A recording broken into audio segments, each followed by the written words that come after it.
Hello guys, Horn MMA 13 here, back with another video. Gonna make it pretty quick. Last minute predictions for UFC 311, Makhachev versus Moicano. The first fight on the main card, banger, absolute great fight. Kevin Holland versus Renier Derrida. Now, Kevin Holland, he's had his meltdown recently on the Rampage Jackson podcast.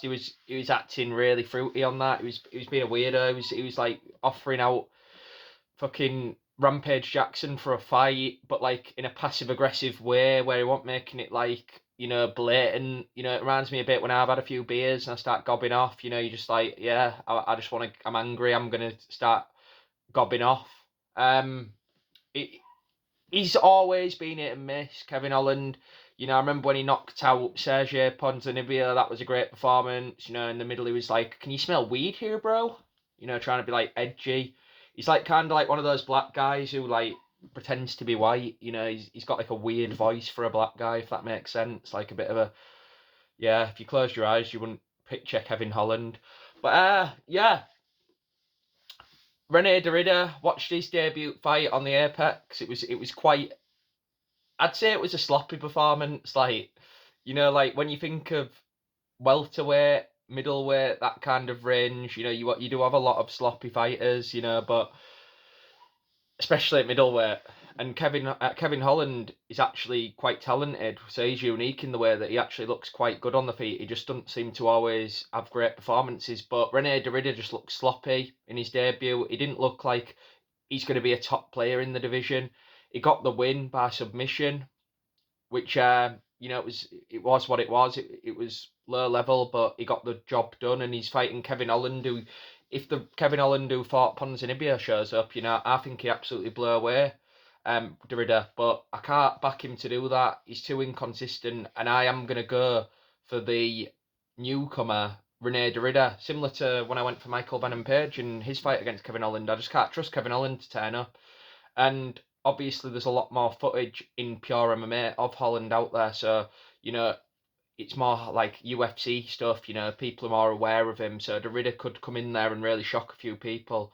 And one thing I will say about Derrida is, similar to someone like Duplessis, he does put on a pace and he does keep trying no matter what. Kevin Holland's like the opposite. He'll give up if things aren't going his way. So I'm picking Derrida. I'm picking him by decision. I don't think he's going to look overly impressive. I don't think after this fight we're going to be like, oh, this guy's going to fight for the title, But we're gonna be like, yeah, he's a top 10 guy, top 15 possibly. Moving on, next fight on the main card, just been promoted to the main card. What a banger this is, by the way. The sloppy heavyweights of Jailton Almeida versus Sergey Spivak, as Tom Aspinall would say, Sergey Spivak. Sergey Spivak, he's just a lump. In any other division, he wouldn't be in the top 50.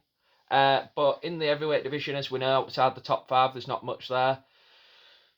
Jailton Almeida might be the most fucking irritating fighter in the UFC. I hate watching him fight.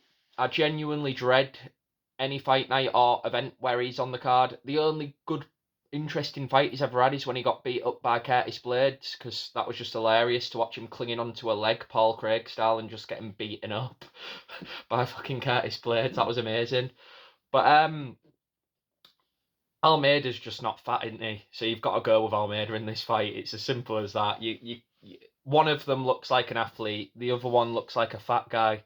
So I'm probably going to go just on that basis for Almeida. They're also both quite wrestling slash grappling heavy fighters, so go with the more athletic guy who looks like he can put on a stronger pace. So I'm going with Almeida because it's just not the striking isn't really going to be a factor here. I think it's going to be mainly stuff against the cage, clinches, possibly get taken to the ground a few times, and I think Almeida will be better with the sweeps. He'll be quicker, more agile, and more athletic on the ground, and I think he will get the finish. I think it'll come in the second round when Spivak's starting to do a gassy Ev and gas out, no pun, and he's gonna he's gonna get just drowned and taken out in the second by the most boring fighter in the UFC, Jailton Almeida. Moving on to the featured fight on the main card, Jamal Hill versus Yuri Prohaska, my guy, with Yuri Prohaska. I saw an interview of Yuri the other day, and he was like talking, to that woman who's got cancer and shaved his head. And I've never seen like a less emotional person hearing about someone who nearly died of cancer and like literally got the hair done in honor of him. Like he was literally like, "Yes, I feel this. I feel you. Yes, I appreciate. How about that?" He was being real weird, he was just being fucking foreign. He was being awkward, but it's Yuri. I love the guy. I think he's amazing. He literally was just aura maxing. He just like Yuri is that type of guy who like you can imagine if he was like stood in a room, you'd be like, what's this guy's deal? Like he's just a legend, isn't he? And he's fighting Jamal Hill, who might be the biggest troll in the UFC.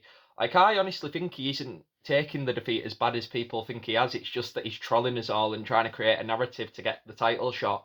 Jamal Hill, believe it or not, looking at him, has high IQ.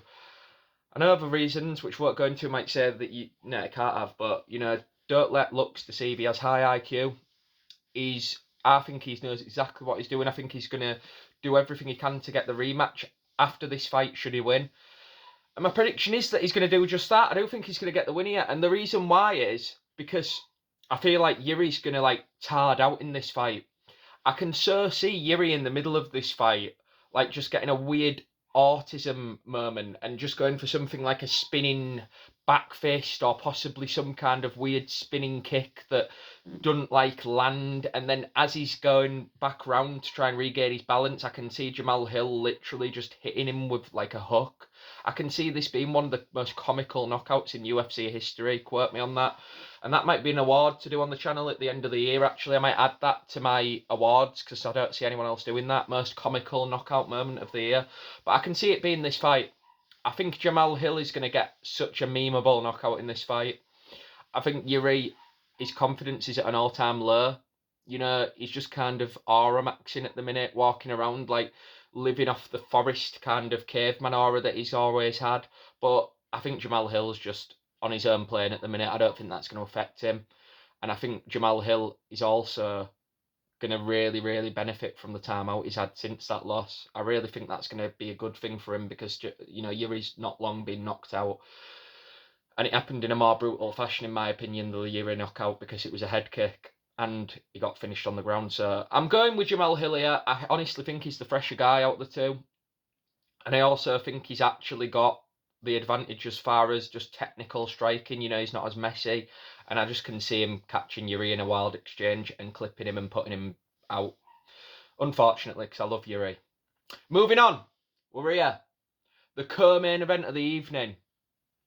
And a very good co-main event. It's just a shame it's two of these guys, the most boring guys in the division. But Umar Nurmagomedov versus the good old, everyone's favourite fighter. He's actually grown on me a bit. Merab Dvalishvili. I like the guy. I think he's funny. Not for the reasons that he probably thinks he's funny. I mean, I'm more laughing at him because he just goes on about shit and no one understands what he's on about. He starts like saying weird comments about political shit. It's a bit like Moicano, but not funny. But it's funnier because of that, like because he just yaps and goes on rants about nothing that no one cares about. But this is about a fight, so I'm not going to go into that. But I do think that the press conference told a lot to me. It told me that Merab is losing it and crashing out, and Umar is just trolling him. And similar to the last fight when I said, Jamal Hill's trolling us all, I feel the same about this fight. I feel like Umar's cool, calm and collected, and I feel like that's really going to benefit him this fight, because this fight is going to be literally about the feet. People are thinking automatically this is going to be a grappling match. When two grapplers like this fight, it usually gets dictated on the feet for large portions, and I honestly can see that happening here. I can see us like at the end of this fight being like, wow, that was like not what I was expecting. So, but don't be surprised, because I think this fight is going to end in a knockout. I think that's going to be how this fight ends, because I feel like Merab is going to be able to get like against the fence and get Umar in positions where he's uncomfortable, and he's going to be doing the classic Merab knee to the thigh and all that shit. But I don't think he's going to be able to get this fight exactly where he wants it, which is on the ground like he did in the O'Malley fight. And I think this fight is going to end on a transitional moment where Merab is against the fence with Umar. We're thinking, Merab's starting to wear on him here. And then Umar suddenly just spins out, gets away from the exchange. And if you remember, I mean, it was quite a while ago, but a good example for this is the Mendes McGregor fight from 2015. Do you remember that fight? How as soon as he got up, he was like completely gone. That's how I see this fight ending. I see Merab being so frustrated, not tired. We know he's got a great gas tank, but so frustrated that after Umar just continues getting out of these grappling exchanges, he ends up making a mistake and getting head kicked and put out cold. I know that people might not think that's possible, but Maraba's been put out cold before, and I think it's going to happen again here. Finally, moving on to the main event. Money Moicano versus Islam Makhachev. Can't wait for this fight. I've not got much battery left, so I'm just going to leave this short and sweet for you, because everyone's predicting this fight, I think, pretty similar. Renato Moicano is going to look good in this fight. His stock's going to go up, and he's going to really give Islam a good round and a half. But I just don't see him being able to stick at it. I think he may possibly take the back. He may get in clinch fence kind of situations like I just discussed in the previous fight. But I don't think he's going to get it to where he wants, as I've said previously. I think it's going to be on the feet, similar to I think it's going to be a really entertaining co-main and main, which is shocking because it's like two of the most boring fighters in the co-main. But I think Renato's going to give a good showing for himself, but it's not going to be enough. I think Islam's going to get him really, really hurt in a clinch, and he's going to finish him with elbow, and he's going to finish him on the ground after that.